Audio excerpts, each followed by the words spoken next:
Hi guys, it's Loretta with Sparrowhawker Designs. Welcome back to my channel. So I thought today I would demonstrate some English paper piecing for you. I know that the slow stitching movement is mostly embroidery. However, a lot of people include any kind of hand stitching in the slow stitching movement. So I thought that I would I would do a demonstration for you in case you would be interested in doing something like this. So you might have seen the video where I showed that I had ordered Tula Pink's Tula's Bloomers. This is an English paper piecing quilt.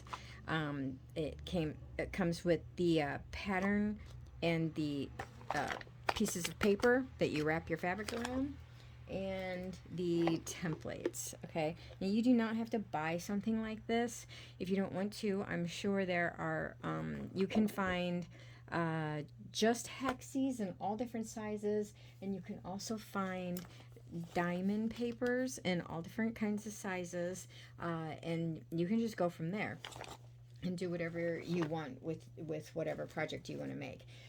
So I just wanted to let everybody know that this really was not as, it's more intimidating than it is difficult, because this is like, I am so in love with this.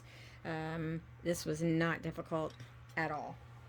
And I mean, seriously, if you can do a whip stitch, you can do this. And when you look really close, you can't see the stitches. It's like you can't see where I have stitched these. And they are, and your points are perfect. Your points are going to meet no matter what. So just very quickly, I will show you all the ones I have done. Now, the first one, of course, always takes a little bit longer, but for the most part, I have these down. I can make one of these whole blooms in about an hour. The most difficult part, I think, is gathering your fabrics and deciding what you're going to use, and then cutting all the fabrics out. Of course, especially if you are fussy cutting, like this is fussy cut. This is not. I just cut, you know. But if you are fussy cutting like this, that takes a little more time, obviously. And then you take your piece of paper, once you have your fabric cut out, and you use your glue stick, and you glue it down, and you fold the fabric over the paper, and then you eventually will have a stack of pieces like this that have the, you know, these are ready to sew. I also want to say that it truly is you have to get the right kind of glue to make the difference. It makes all the difference in the world. This is sew line. This holds your fabric on your paper really well at first, and it lasts for several days. I mean, some of the, I mean, I have, well, anyway, it holds it well enough for you to then get around to sewing it. And then when you are ready to take the paper out, like this is already done. I already took the paper out of that one.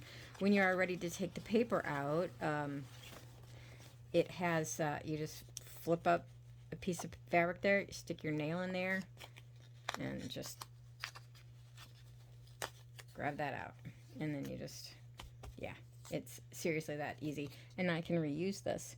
So I can, since these templates will never ever die, I can make as many full-size quilts with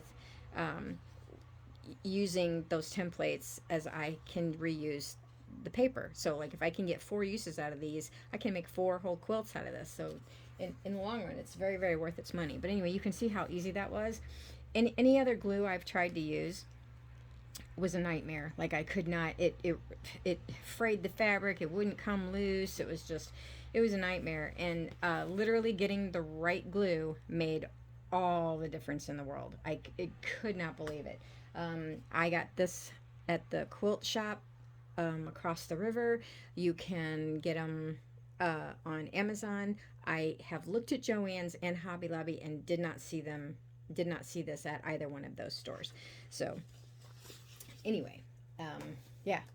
And so, okay, so with this quilt, obviously you're going to have then these 6-pointed stars that are going to fit in like that. Hope you can see that. 6-pointed stars like that. And then at the end, you'll have like little diamond, just a single diamond coming off, and then you just cut it, and then your quilt is square, and you can bind it like normal. But anyway, if you wanted to, obviously starting with a whole big quilt might be really intimidating to some people, but you could just make 3 of these, and they would make a lovely table runner. You could use, you could put the diamonds here, just single diamond like that, and then trim that off so that you then would have a square. You could make 2 of these, one for the front and one for the back, and you have a nice little bag, cute little pouch. You could embroidery this if you wanted to. You don't even have to quilt it if you were going to make a purse or something like that. I mean, obviously I would quilt it if you're going to make a big blanket, but for something like that, you really wouldn't even have to quilt that. You could just put like a liner on the back and some kind of padded fabric in the middle, and away you go. So yes, this has really turned out to not be very difficult at all. So English paper piecing, if you can, like I said, if you can whip stitch, you can make it. So I've already done, so I'm going to make one of these. I've already sewed these 2 on. I have not sewed these together. And so when you know it, like I would just completely unthread my needle right in the middle of the video, of course. So what was I going to say? I remember what I was going to say. So what I'm using is Bohin needle, Bohin. I think it's a size 9 or 10.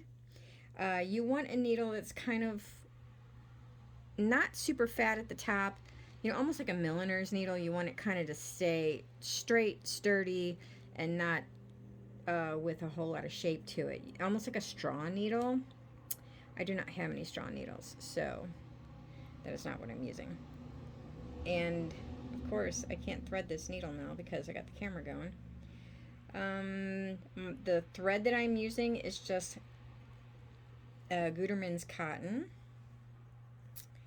The fabrics that I'm using are also just cottons from my stash, just my scrap stash. And then let's see. Okay, so there are lots of, sorry about that. What on earth happened here? Hang on. There are lots of fabrics that you could use with this. You don't have to use Tula's fabrics. I do not. But you could if you wanted to. And you could also get it where you fussy cut every single one of those fabrics if you wanted to, or you don't fussy cut any of them. So anyway, you go through with your needle, and then I'm going to come back around and go through again, and I'm going to make a knot. I hope you can see this. Can you see this? Okay. And then you're just going to take little bites. That was probably too much fabric, actually, in that one. You're just going to take little bites of fabric like that all the way across. It's literally that simple. And you can take this, the English paper piecing like this, once they're glued on, you can just throw the pieces like this or this into a plastic baggie with your needle and thread and your scissors and go. I mean, you can take it wherever you want. Kids' soccer game, you know, if you don't like your in-laws, you could take it to Christmas and, no, I'm just joking. Don't do that. Yeah. So my trick here is, don't grab like this with your needle. Just loosely hold it. You're just barely guiding it. And actually, this finger is the one that kind of does all the work. This is the one that pushes it, for me anyway. You might use this finger. I've seen some people who use like this part of their finger to do it instead. But I just hold it very lightly and I push with this right here. And because you're taking such little pieces, you don't need any force really to even push it through. Like I have no callus there or anything, and it's not even sore. But if it bothers you, you could use something like this on your fingers um, to just give it a little layer of protection, or you could even wrap a band-aid around it and do that. And basically, the thing is as long as you don't grip it, your hand here is really not doing the work. It's more like your whole arm is. Because I started to get a little bit of strain pain in here. As soon as I stopped gripping it so tight, that went away. So it was just super. I was, I think maybe because I was a little nervous, like, oh my gosh, what am I doing? That I thought I needed to really hold on tight, and you really don't. It is so relaxing. You just barely have to touch it. Now, uh, if you meet any kind of resistance, it's because you're trying to sew through the paper. So just back out and kind of lift it a little bit, and you'll catch the threads, the fibers of um, the fabric that's laying over the paper. And then you will have no resistance and you will feel awesome. So, anyway, so this is what I do at night when I watch TV. And you can even do the gluing part, like gluing the fabric onto the paper. You can even do that in front of the TV. Like the only thing you can't do in front of the TV is actually cutting the fabric out. So, yep. And I could just do this for hours. I mean, hours and hours and hours. I don't do it for hours and hours and hours because I know I have other things to do. Okay, last stitch on here. So I am going to put my needle back through, catch that, and make a knot. And voila. And so now I'm going to do the next one. And I will just keep going around till I get them all on there. Then I will go back through and do these seams. I will go back through and sew these seams together. Yeah, so that's it. Now I do not cut these little tails off until after I've sewn everything together, and then I go in and cut them off. And I don't know if you're supposed to cut them off or not. I think I've seen lots of people say no, don't cut them off, and then other people say yes, cut them off. So just, I guess, do whatever makes you comfortable. So anyway, you do not have to use Tula Pink's design. I'm not getting paid for this, by the way.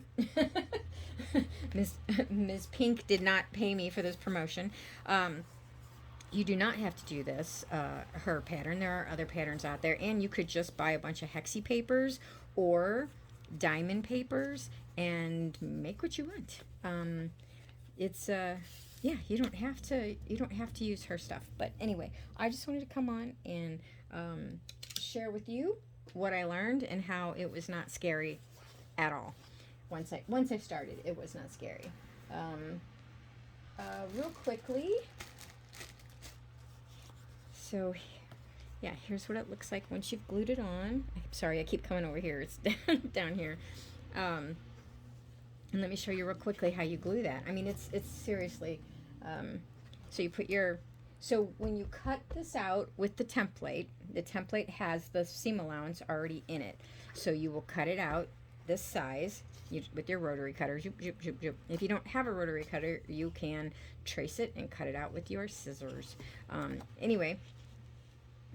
So you can see this has a 3/8 seam allowance all around it.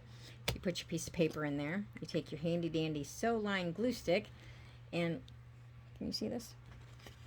I'm making sure you can see this. And you go whoop, and then you go shmoosh, and then you go whoop, and you go shmoosh, and you just all the way around. All the way around, whoop, and smoosh. And you know what? It doesn't really even matter. Like, you can see how this one is a whole lot bigger on this side than it is over here. As long as this isn't a fussy cut, That doesn't matter. It's like so forgiving. It really doesn't matter. Now, if that is a fussy cut piece of material, then you are going to want to be really careful with how you glue it down, because you want to make sure that that all your pieces are the same, because it's going to matter because of the way you've fussy cut it. But anyway, I just cannot believe how, like, this glue, this glue really was for me the thing that sealed it. Now, make sure you do, like, if you leave this set, once this glue starts turning blue to clear, it's drying already. Whoops, sorry, moving the camera. So yeah, so there you go. Yeah, I sat there and glued, I don't know how many of these one night, and then the next night I started sewing. So all in front of the TV. I put this on my lap. This is my little my TV thing. So yeah, but you could just as easily, like I said, take it anywhere you wanted. So okay, guys, that is it from me. This is a different kind of slow stitching, and maybe y'all, this is fussy cut, y'all will give it a try. All right, that's all. I'll talk to you later. Bye.